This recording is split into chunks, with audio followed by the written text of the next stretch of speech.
All too often we've got governments of all colours, successive governments, who seem to think that the most important objective of all government departments is to increase GDP, gross domestic product. And no one ever asks whether GDP is a useful measure, whether it measures things that matter.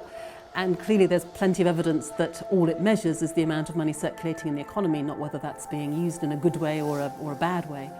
I think if we could have well-being as our objective, it would be a way of unifying the areas of work of all government departments, and perhaps also being a way of actually engaging people in politics more effectively as well. I think everybody could agree that actually what we want to do is to increase the well-being of as many people as possible. That as an objective of public policy, I think, would be a much more meaningful one to people's lives.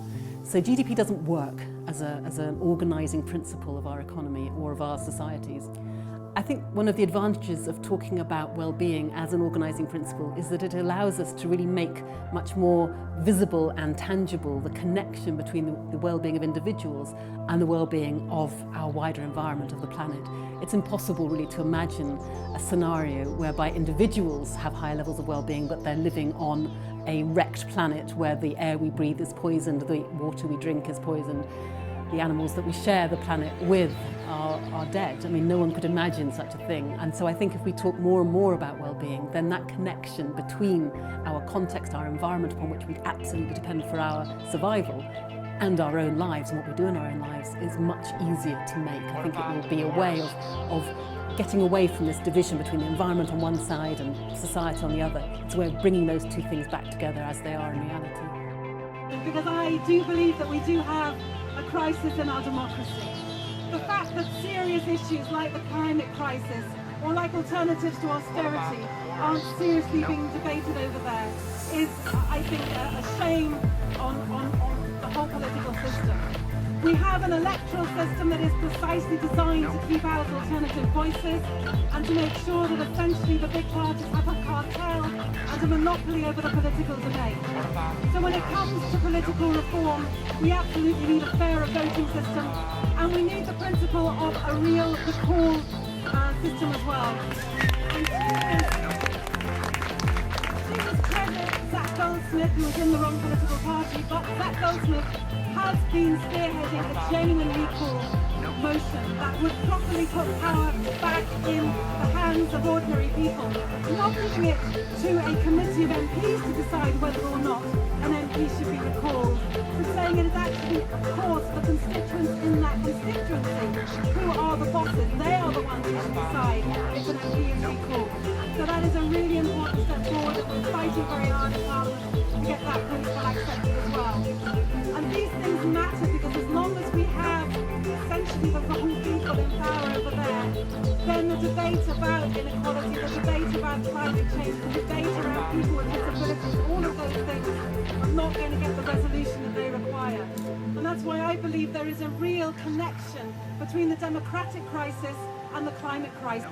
Because it is ludicrous, frankly, that we have this government, this so-called greenest government ever, that is promoting huge tax breaks to companies to continue fracking, for example, continue setting up a whole new fossil fuel industry at exactly the time we've been told and we know that we need to make that transition to an economy and to a society and an energy system that is truly sustainable. That to me is little short of a criminal act in itself. The idea that we know that we are heading in climate depression, but we don't need more research, we don't need, it's not even an issue of economics, it's an issue of politics. And the question is, what do we do when we know a majority of people in this country are desperate to see real action on climate change? What do we do when our politicians are completely out of touch and completely incapable of stepping up and showing some climate leadership? And that, I think, is what brings it back to all of us and all of you here. Because what we need is more political pressure building on our politicians so they can't ignore us. Sometimes it feels as if perhaps we don't have power, and I'm really reminded of that lovely quotation by Alice Walker, who said the most common way in which people give away their power is by not realising that they have it. I think what's so important about your presence here now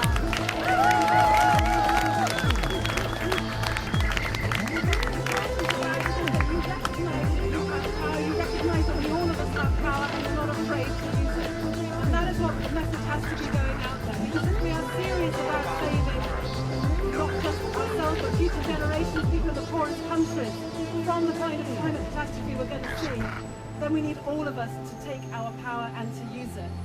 And, you know, one of the phrases that sticks in my mind, many of you will have seen that film, The Age of Stupid, where basically the premise is that a climate catastrophe has happened. The sole survivor of that crisis is played by the actor Pete Postlethwaite when he was still with us. And Pete Postlethwaite is that actor in 2050, it's based in 2050. He looks back to now. He looks back to all of the newsreels and the weather reels that tell us that climate change is real and has been happening for many years now. And he says in words that still make the hairs on the back of my neck go up when I say them, he says, why is it, knowing what we knew then, we didn't act when we still had time? But one of the reasons we didn't was because your voices still need to get louder and the people in there still need to listen better. And so that's why I think it's so important that you are here, that you have these debates, that you talk about the solutions, and that we build more momentum, because if we don't, then the future is looking very grim and there is an urgency to all of this. That is what I take from that quote from that film with Pete Postlethwaite, The Age of Stupid. We don't have forever to get this right. We have at most 5 or 10 years to begin to make sure that our emissions stabilize and start to come down in the West, and that then we help other countries to follow suit.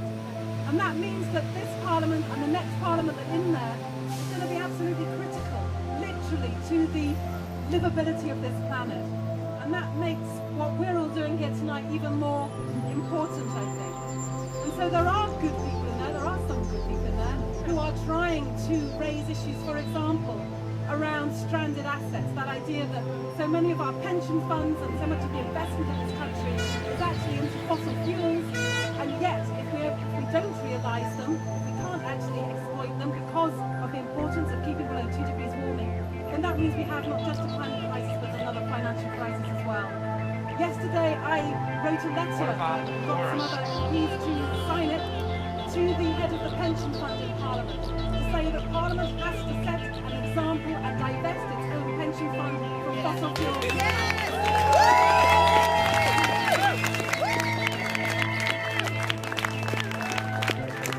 What about the There is so much forest? more that we need to be doing when it comes to addressing that climate crisis, and you are part of that solution. So I simply want to thank you so much for being here. Thank you for making that connection between democracy and climate and indeed inequality as well. They are all connected, and the stronger your voices are, the better chance there is for you to will actually. What about the forest? No.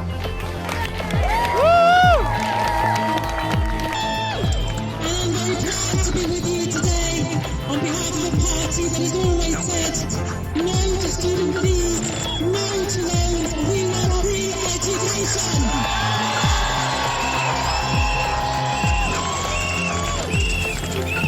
And I think it's just outrageous the way in which this government is saddling your generation with more and more debt.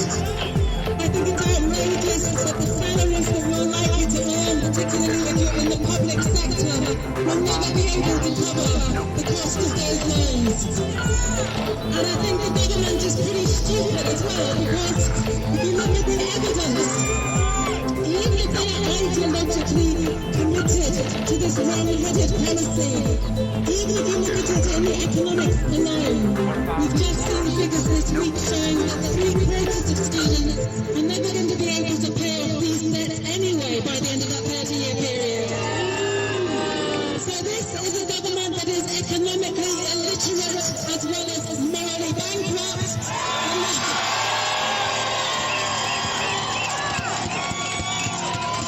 And that's why it's so important that you're here today with your very strong message. And your message as well, I think, is about privatisation. We've seen the government's attempts with the student loan book. Not content to put you in debt, they want private companies to benefit from you being in debt. And that privatisation extends right across their vision for education. The incredibly articulate Roland Bersley was just speaking, was pointing out that education is not a commodity to be bought and sold. I remember when higher education was about a vision for the kind of person that we want to be. I remember when higher education was about fulfilling your dreams. I remember remember when education was a good in itself, it was a public good and a common good, and that's the way it should be.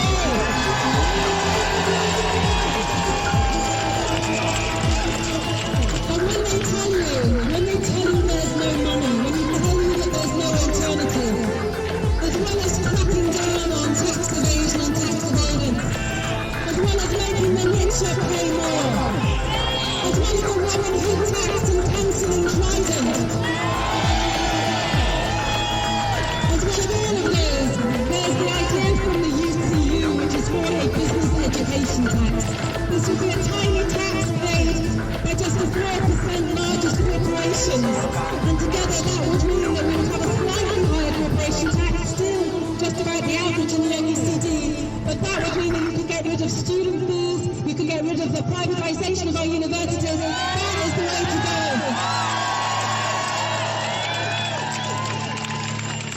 So I am being lent upon, so I shall run away from that nice man so I can keep the microphone for 2 more seconds, simply to say, congratulations for being here. Your education is our priority. The reason that the government doesn't want you to have a further education is perhaps because they're scared of what you would do if you had that education.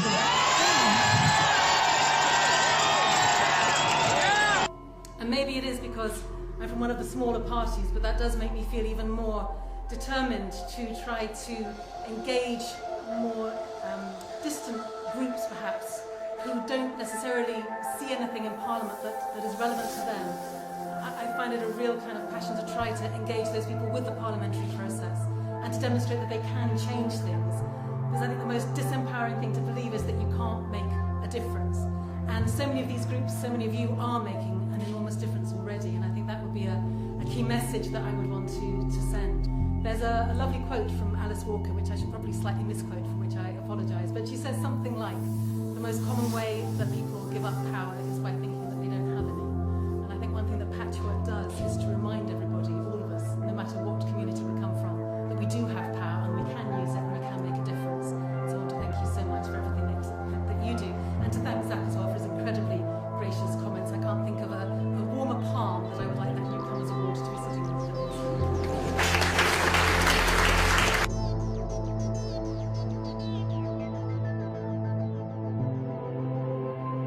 And I'd certainly encourage other people, if they think that there's a political party that represents their views, if they think there's politicians out there that are speaking on their behalf, by all means vote for them. And when considering like the immigrants are the sort of the fulcrum of our social problems, was it immigrants that caused the stock market crash in 2007, 2008?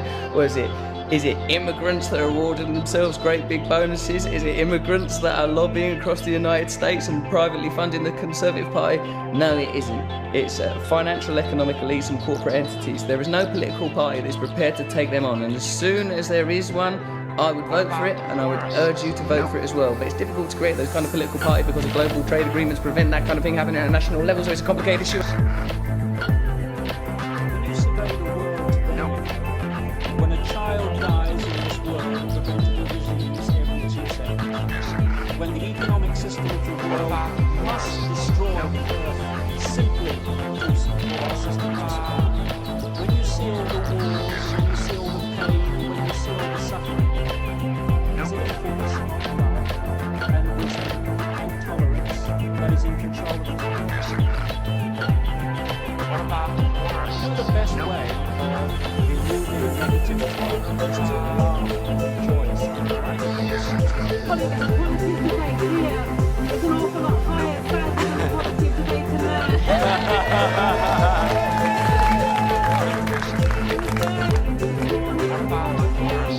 debate on the private members bill. This private members bill is a small attempt to get some better, more affordable housing, and also it would get rid of the bedroom tax for people on disabilities. But let me tell you that there were half a dozen Conservative MPs there whose sole purpose for being there was to filibuster it out. And so we had, in the space of about 20 minutes, 40 points of order, as they were just trying to prevent that process. And so when you see those kinds of childish, ridiculous, irresponsible ways in which MPs are acting, The idea that somehow you are to be condemned and not them, I find utterly, utterly unacceptable. So,